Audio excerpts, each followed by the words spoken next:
If we could go to Venus, to a new life on a new world, and get away from all this hateful conventional society. We can go to their office. It's only 5 minutes. The chap that operates the machine for the company is a pal of mine.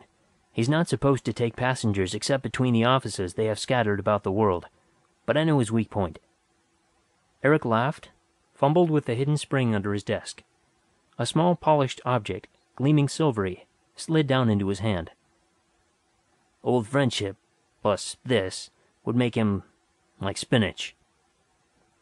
5 minutes later, Mr. Eric Stokes Harding and his pretty wife were in street clothes, light silk tunics of loose, flowing lines.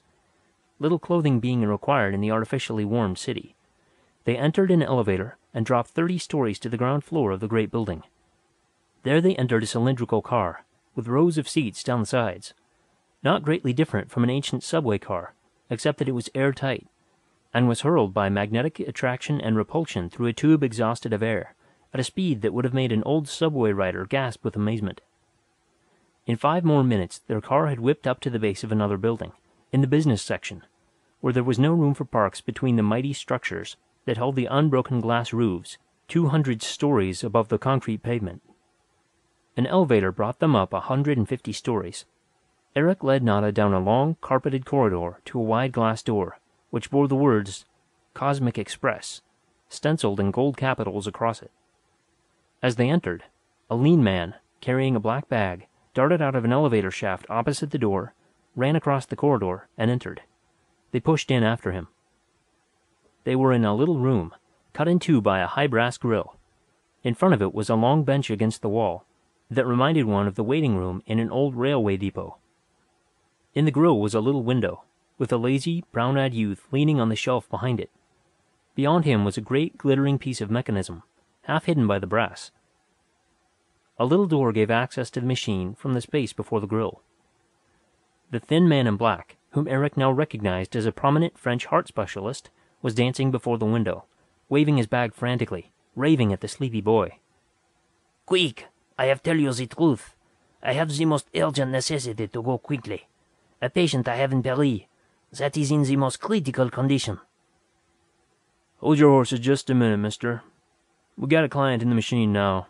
Russian diplomat from Moscow to Rio de Janeiro. $270.80, please. Your turn next. Remember, this is just an experimental service. Regular installations all over the world in a year. Ready now? Come on in. The youth took the money, pressed a button. The door sprang open in the grill, and the frantic physician leaped through it. Lie down on the crystal, face up, the young man ordered. Hands at your sides. Don't breathe. Ready. He manipulated his dials and switches and pressed another button. Why, hello, Eric, old man, he cried. That's the lady you were telling me about? Congratulations. A bell jangled before him on the panel. Just a minute. I got a call. He punched the board again. Little bulbs lit and glowed for a second. The youth turned toward the half-hidden machine, spoke courteously. All right, madam. Walk out. Hope you found the transit pleasant. But my Violet, my precious Violet. A shrill female voice came from the machine. Sir, what have you done with my darling Violet? I'm sure I don't know, madam. You lost it off your hat? None of your impertinence, sir. I want my dog. A dog. Ah, a dog. Must have jumped off the crystal. You can have him sent on for 300 and... Young man, if any harm comes to my Violet, I'll appeal to the Society for the Prevention of Cruelty to Animals. Very good, madam. We appreciate your patronage. The door flew open again. A very fat woman, puffing angrily, face highly colored, clothing shimmering with artificial gems, waddled pompously out of the door through which the frantic French doctor had so recently vanished. She rolled heavily across the room and out into the corridor. Shrill words floated back. I'm going to see my lawyer. My precious Violet. The sallow youth winked. And now what can I do for you, Eric? We want to go to Venus, if that ray of yours can put us there. To Venus? Impossible. My orders are to use the express merely between the 16 designated stations at New York, San Francisco, Tokyo, London, Paris. See here, Charlie. With a cautious glance toward the door, Eric held up the silver flask. For old time's sake, and for this. The boy seemed dazed at sight of the bright flask.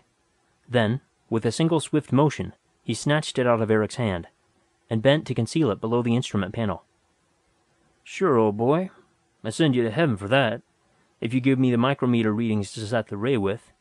But I tell you, this is dangerous. I've got a sort of television attachment for focusing the ray. I can set that on Venus. I've been amusing myself, watching the life there already. Terrible place. Savage. I can pick a place on high land to set you down, but I can't be responsible for what happens afterwards. Simple, primitive life is what we're looking for. And now what do I owe you? Oh, that's all right. Between friends, provided that stuff's genuine. Walk in and lie down on the crystal block. Hands at your sides. Don't move. The little door had swung open again, and Eric led Nada through. They stepped into a little cell, completely surrounded with mirrors and vast prisms and lenses and electron tubes. In the center was a slab of transparent crystal, 8 feet square and 2 inches thick, with an intricate mass of machinery below it. Eric helped Nada to a place on the crystal, and lay down at her side. I think the cosmic ray is focused just at the surface of the crystal, from below, he said. It dissolves our substance, to be transmitted by the beam. It would look as if we were melting into the crystal. Ready, called the youth. Think I got it for you. Sort of a high island in the jungle. Nothing bad in sight now, but I say, how are you coming back? I haven't got time to watch you. Go ahead. We aren't coming back. A bell jangled. So long, the youth called. Nada and Eric felt themselves enveloped in fire. Sheets of white flame seemed to lap up about them from the crystal block. Suddenly there was a sharp tingling sensation where they touched the polished surface. Then blackness. Blankness. The next thing they knew, the fires were gone from about them. They were lying in something extremely soft and fluid, and warm rain was beating on their faces. Eric sat up, found himself in a mud puddle. Beside him was Nada, opening her eyes and struggling up, her bright garments stained with black mud. All about rose a thick jungle, dark and gloomy, and very wet. Palm-like, the gigantic trees were, or fern-like, flinging clouds of feathery green foliage high against a somber sky of unbroken gloom. They stood up, triumphant. At last, Nada cried.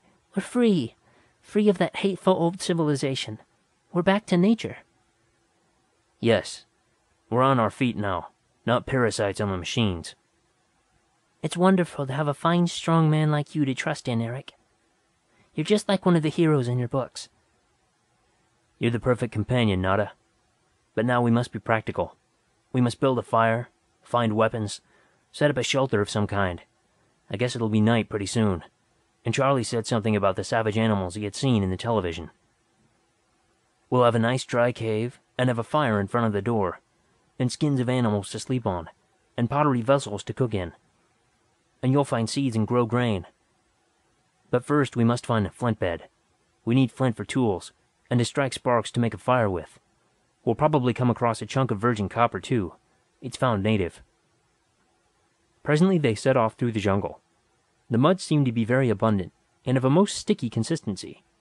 They sank into it ankle-deep at every step, and vast masses of it clung to their feet. A mile they struggled on, without finding where a provident nature had left them even a single fragment of quartz, to say nothing of a mass of pure copper. A darned shame, Eric grumbled, to come 40 million miles and meet such a reception as this. Nada stopped. Eric, she said, I'm tired, and I don't believe there's any rock here anyway. You'll have to use wooden tools, sharpened in the fire. Probably you're right. This soil seemed to be of an alluvial origin. Shouldn't be surprised if the native rock is some hundreds of feet underground. Your idea's better. You can make a fire by rubbing sticks together, can't you? It can be done, I'm sure. I've never tried it myself. We need some dry sticks first. They resumed the weary march, with a good fraction of the new planet adhering to their feet. Rain was still falling from the dark heavens in a steady, warm downpour. Dry wood seemed scarce as the proverbial hen's teeth. You didn't bring any matches, dear? Match